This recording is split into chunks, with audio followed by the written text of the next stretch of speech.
Hello everybody, I am Nathan Sherritt, and this is my digital portfolio. I am part of the West Career and Technical Academy Digital Media Program. This is my homepage, a very nice homepage, very simplistic with only 3 lines of text to say a little bit about me. Moving on from there, I have an About Me page.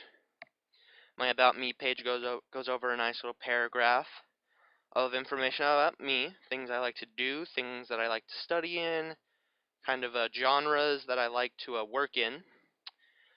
Down below this is my resume. It's a very simple resume. I have everything important to it, like my name and just nice big large letters, to some personal information, a little bit of objectives I want to do. I have schooling, of course. I have a couple of hobbies that I like to do. Down below this is I have some skills that I work on in programming, such as Illustrator, Photoshop, or Maya. So moving on from there, I would like to show you my skills page. This skills page is just showing off some unique skills that I thought were interesting to put onto here, like inking. I know all the general techniques of inking, like stapling, hatching, cross-hatching, and very much. And I think it really puts a nice pop when I can actually show skills and times that I've learned these skills from, or at least for the high school level, until furthermore. So, excuse me, this is my high school projects page. It has a wonderful 4-column rows. The first column we have a nice little slideshow showing off some of the graphics that I have done. And and I do have that nice little text saying, if you like what you see, try these buttons to see more. So the first button we will go under is my graphics button. And for graphics, we have a couple of different things. First, we have Branding Myself, which is our first little gallery we will check out. The first thing in our branding is my business card. My business card has 3 basic colors on it, which is just a dark green, a light green, and a dark gray. The reason I chose this dark gray is because I wanted a nice base flat color that wouldn't really hurt the eye, but could still be drawn with color. Then I decided to put on top of that dark gray a dark green. The only problem was it was now starting to clash the dark gray and the dark green with each other, and it didn't look so nice. So what I decided to do from there is take the same shape as that dark green, move it a little bit under and above it, and then turn it to a lighter shade of green with some transparency to it. From there, I realized that that dark gray now moves into that lighter green, which is actually very okay. I'm okay with it. Other people are okay with it. And then it transitions nicely into that darker green. And on one side of my business card is I have all my general information and title. Question marks, of course, mean I do not know currently whether or not they will stay the same, or if I will change. Most likely it will change. And on the other side is my logo. Excuse me. Moving on from there, we have my envelope. For my envelope, I just wanted something simple. I knew most people don't like to look at envelopes. They're just like, ooh, an envelope. They'll just basically rip it, cut it open, and see what's inside. So I decided to keep it very nice and simple, very cost effective, where all I have to do is just put in my logo, my name, and my title, and that's all I wanted for this envelope. That way it keeps it simple and I don't have to waste too much money on it. Whew, excuse me. Moving on from there is my letterhead. Now for my letterhead, I decided to put in a logo and my name on the very top of that black bar to say, this is who I am, this is my logo, this is how you can identify me. And then underneath that black bar, on the right bottom, I put graphic designer. That's my title. And the reason I put it there is because of what's supposed to be in the bottom left corner, which is supposed to be a company name. Such as if I was working for a company in Los Angeles at the time, then I could put that there. They would know who I am. They could identify me with this logo. Then they could see that, oh, I work for this company, And from there, they can see, oh, this is a graphic designer, so probably has something about the order that I put in for. Excuse me. So from there, I have my logo. It is a very simple 5-star pattern. Those stars are custom made by myself. I learned how to do that during my sophomore year. The reason I decided to do these 4 simplistic colors on the lower half of the 4 stars is because of the color patterns of red, blue, green, magenta, cyan, yellow, and black. I like to use those palettes sometimes to add a new nice flare of color, something that's not on the swatch palette.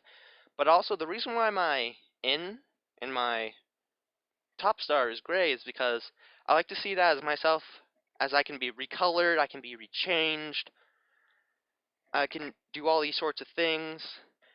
And that's also why I wanted, but also I have this 5-star look is because I want to still say I can do 5-star quality. Excuse me. From there, I have my resume again. The reason you see these green bars on the side of my resume, such as these bold, I guess margins, if you want to say so, is to keep the people's eyes on the information. It still says, you can read the text perfectly fine. The green's kind of pulling you towards the information and not towards away from it.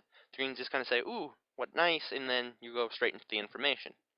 I didn't want my resume to look too distracting. Excuse me. From there, we have my web banner, which is prominently displayed on top of my web page, on every page. I basically decided to take the 4 stars at the bottom that were colored, push them off towards the sides, 2 for each side, and still keep that gray star in the middle to keep saying, I can still be myself, but yet still be colored. And of course, we see that nice green bar pattern again show up. Excuse me. And here is just a whole kind of complete compounded set of all my branding myself. So that's it for branding. Excuse me. Next, we're going to move on to my restaurant. My restaurant, this was kind of a project later given in the second quarter of my junior year. Excuse me. We were supposed to make a restaurant and have a kids menu to it, but also have 3 deliverables. My bad. So, of course, you can't make a restaurant without having a logo. So I decided to put in this nice logo here. I called it E-Medieval Taco Shop. I wanted to have it as a taco-themed restaurant.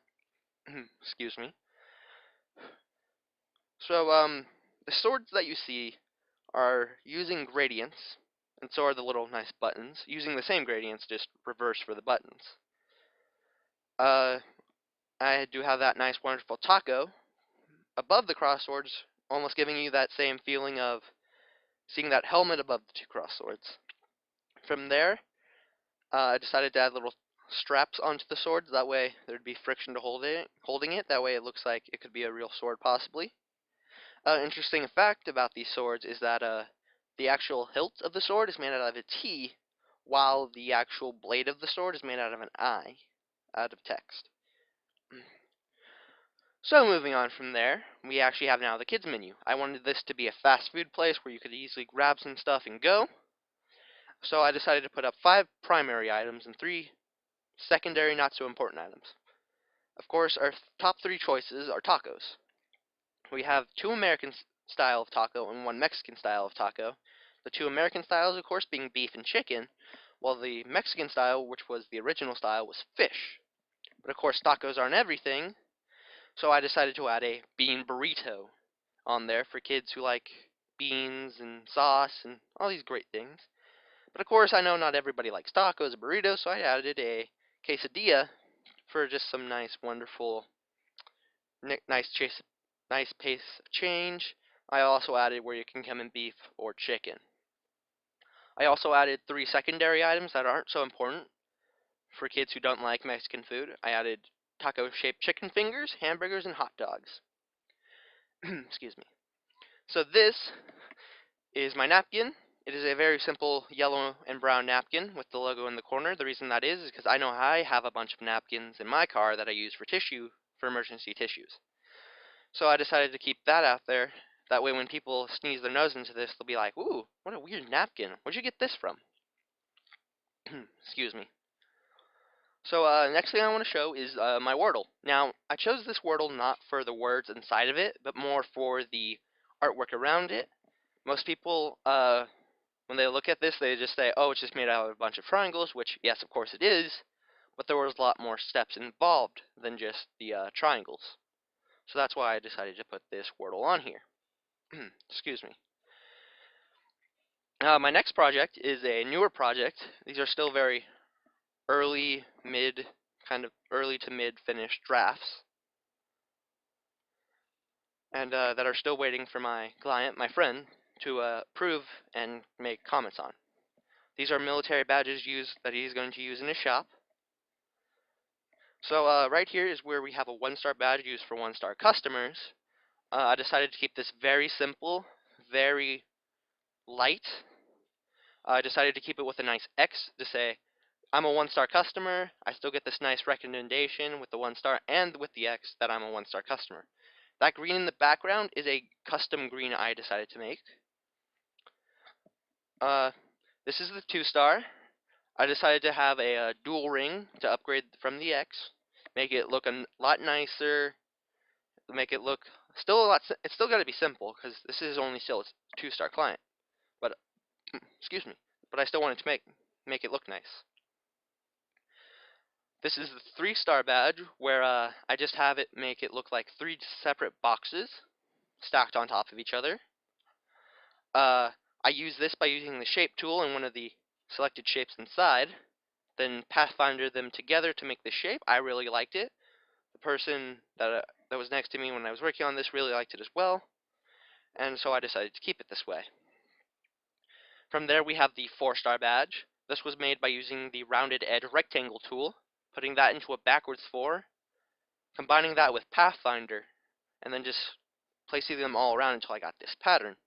It has that very unique, strong look of someone who wants to be in a 4-star badge. And I think it looks nice. It has that nice 4 little triangles to still prove that they are a good, loyal customer. This is the 5-star badge, still under a very pre-rough draft. Its symbol I wanted to make complex, along with some other outside of the symbol, that middle circle designs.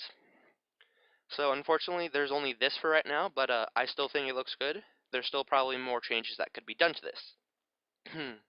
Excuse me. So now we're going back to my high school projects to check out my animation page.